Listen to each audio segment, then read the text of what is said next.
Welcome. Sangeeta Bhalsingh या माझ्या YouTube चॅनलवर तुम्हा सर्वांचे हार्दिक स्वागत. आपण प्रश्नपत्रिका पाहूया प्रथम सत्र परीक्षेची. प्रथम सत्र परीक्षा 2024-25ची. विषय आहे राज्यशास्त्र. ही प्रश्नपत्रिका आहे इयत्ता 11वी कला शाखेची आणि दिनांक पहा 22/10/2024, म्हणजे आजच ही परीक्षा झालेली आहे. प्रश्नपत्रिका मला मिळाली आहे. 50 गुण आहेत प्रश्नपत्रिकेला आणि 2.5 तासाचा वेळ आहे. ही प्रश्नपत्रिका नमुना प्रश्नपत्रिका म्हणून तुम्ही सोडवायची आहे. याच्या उत्तराचा व्हिडिओ मी लवकरच तयार करेल, कारण उत्तराचा व्हिडिओ आत्ता तयार करायला वेळ नाही आहे. प्रश्नपत्रिका आज मिळालेली आहे. उत्तर तयार करायची, स्लाईड बनवायच्या आणि एडिटिंग करायचं, त्याला वेळ लागतो. ते इतक्या लवकर शक्य नाही आहे. पण तुमची परीक्षा चालू आहे, तुम्हाला सराव होणं गरजेचं आहे, म्हणून प्रश्नपत्रिका तुमच्यापर्यंत मी पोहोचवते. उत्तरं शोधा आणि लिहा. ही प्रश्नपत्रिका जी आहे, शिक्षण विभागाने जो काही आराखडा ठरवलेला आहे प्रश्नपत्रिका कशी असावी, त्या आराखड्यानुसार तयार केलेली आहे. त्यामुळे सर्वत्र अशाच प्रकारची प्रश्नपत्रिका असेल. आणखी काही मुलांचा प्रश्न असतो की हेच प्रश्न येतील का, ते मी सांगू शकत नाही. पण अशा प्रकारचे प्रश्न नक्की असतील. कदाचित यातील काही प्रश्न येऊसुद्धा शकतील. प्रश्नपत्रिकेमध्ये सूचना दिलेल्या असतात, वाचून फॉलो करायच्या. पहिली सूचना, सर्व प्रश्न सोडवणे आवश्यक आहे. दुसरी सूचना, उजव्या बाजूचे अंक प्रश्नांचे पूर्ण गुण दर्शवतात. आणि तिसरी सूचना महत्त्वाची, प्रत्येक प्रश्नांच्या उत्तराची सुरुवात नवीन पानावर करावी. म्हणजे पहिला, दुसरा, तिसरा असे जे प्रमुख प्रश्न असतात ते नवीन पानावर लिहायचे, एकाखाली एक लिहायचे नाहीत. या सूचना विचारात घेऊन आपली उत्तरपत्रिका व्यवस्थित सोडवा. चला तर पाहूया प्रथम सत्र परीक्षेची राज्यशास्त्र या विषयाची इयत्ता 11वी कला शाखेची प्रश्नपत्रिका. प्रश्न पहिला अ, कंसातील योग्य पर्याय निवडून खालील विधाने पूर्ण करा. इथे सूचना आहे, विधाने पूर्ण करा. म्हणजे अचूक पर्याय जो आहे तो निवडायचा उत्तराचा, पण पूर्ण विधान लिहून त्यात उत्तर लिहायचं. उत्तराखाली 2 रेषा पेन्सिलने करायच्या आणि एक ओळ सोडून पुढचं वाक्य लिहायचं आहे. 3 गुण आहेत पहा. 1. टिंबटिंब विषमता कमी करणे शक्य असते. पर्याय निसर्गनिर्मित, मानवनिर्मित, राज्यनिर्मित. 2. अलिखित संविधान टिंबटिंब या देशात आहे. पर्याय युनायटेड किंगडम, भारत, दक्षिण आफ्रिका, अमेरिका. 3. प्राचीन ग्रीसमध्ये टिंबटिंब लोकशाही होती. पर्याय हुकुमशाही, प्रत्यक्ष लोकशाही, अप्रत्यक्ष लोकशाही, राजेशाही. एक नमुना प्रश्नपत्रिका म्हणून या प्रश्नपत्रिकेचा सराव करा. लवकरात लवकर याच्या उत्तराचा व्हिडिओ मी तयार करून देईल. यातील काही प्रश्न तुमच्या परीक्षेमध्ये नक्की येऊ शकतील. ब प्रश्न आहे, योग्य पर्याय निवडून विधाने पूर्ण करा. इथे पण पूर्ण विधान लिहायचं आहे. 3 गुण आहेत. 1. 1985 मध्ये कोणत्या राजकीय पक्षाची स्थापना झाली? इथे उत्तर लिहायचं. पर्याय 1 भारतीय जनता पक्ष, 2 भारतीय राष्ट्रीय काँग्रेस, 3 राष्ट्रवादी काँग्रेस. दुसरा प्रश्न, संयुक्त राष्ट्रांनी मानवी हक्कांचा जाहीरनामा घोषित केला. कारण, त्याचं कारण इथे लिहायचं. पर्याय आहेत 1 अमेरिकेतील कृष्णवर्णीयांचा दर्जा समान करण्यासाठी, 2 भारतातील जातीभेद संपुष्टात आणण्यासाठी, 3 नैसर्गिक आणि नागरी हक्कांचा समन्वय साधण्यासाठी.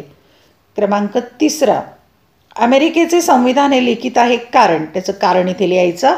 पर्याय पहिला, त्याची निर्मिती संविधान परिषदेने केली. 2 त्यावर संविधानकारांनी स्वाक्षऱ्या केल्या. 3 ते मुद्रित स्वरूपात उपलब्ध आहे. अचूक पर्याय निवडून विधान पूर्ण लिहायचं. प्रश्न पहिल्यातलाच क आहे. दिलेल्या विधानासाठी समर्पक संकल्पना लिहा. 3 गुण आहेत. 1 राजकीय पातळीवर लोकांना देशाशी एकनिष्ठ करणारी शक्ती. 2 प्रत्येक नागरिकास राज्यकारभारात सहभागी होण्याचा अधिकार. 3 परकीय सत्तेच्या नियंत्रणापासून मुक्त असणे. 3ही संकल्पना लिहा. प्रश्न ड, गटात न बसणारा शब्द ओळखा आणि लिहा. 3 गुण आहेत. 1 भारतीय कम्युनिस्ट पक्ष, रिपब्लिक पक्ष, भाजप, शिवसेना.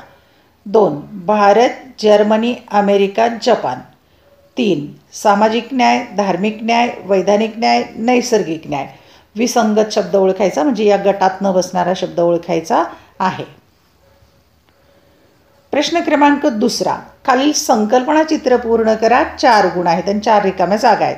आणि विषय दिलेला आहे समतेचे प्रकार. समतेचे 4 प्रकार 1 2 3 4 प्रकार 4 चौकटीमध्ये लिहायचे आहेत.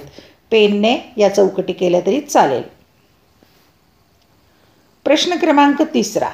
खालील विधानात चूक की बरोबर ते सहकारण स्पष्ट करा. कोणतेही 3 आणि 6 गुण आहेत.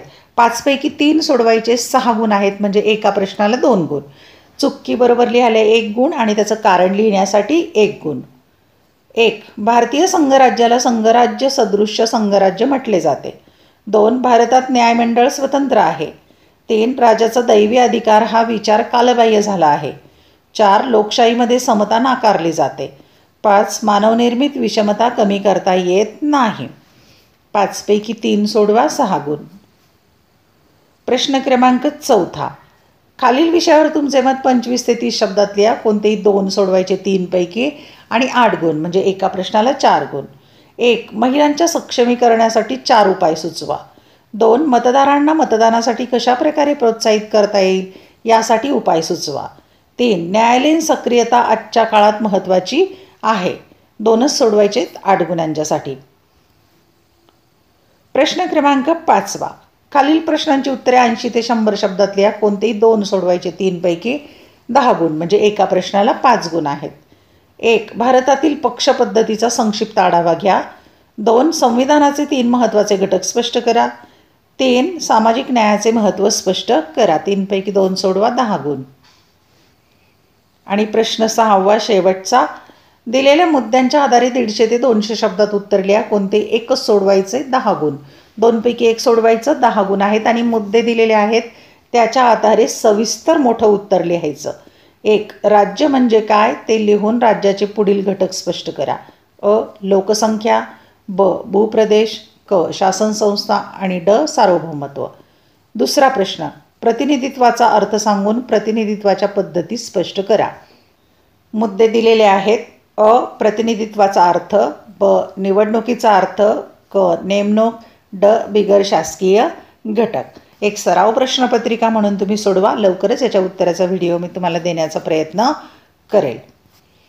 धन्यवाद. व्हिडिओ लेक्चर आवडल्यास चॅनल सबस्क्राईब करा, बेल आयकॉन प्रेस करा म्हणजे मी नवीन व्हिडिओ पोस्ट केल्याचं नोटिफिकेशन तुम्हाला मिळेल. आवडलेले व्हिडिओ लाईक, कमेंट, शेअर जरूर करा. अभ्यासासाठी खूप खूप शुभेच्छा.